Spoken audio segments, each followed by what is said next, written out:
但係呢個咧就係個賭博心理學上面嘅問題啦。如果咧你喺2日嘅交易日入邊瘋狂地進行交易，你將1000蚊炒一炒賺到有10萬蚊，跟住你咧再做一個動作，又 all in 10萬，跟住突然間啪一聲個市咧突然間行相反方向夾爆咗你，最後得翻0啫個戶口。咁你認為你自己輸咗幾多錢？我覺得係10萬嘅，我都會覺得係10萬。你會覺得係10萬？係。OK， 好，非常好。應該我哋係咪錯咗？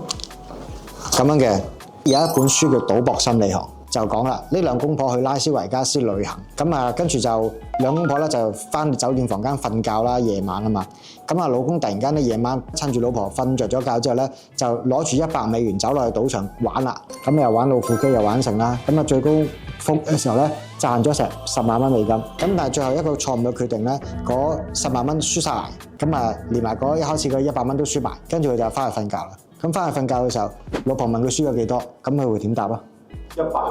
輸100，咁而佢都會自我安慰佢係輸咗100。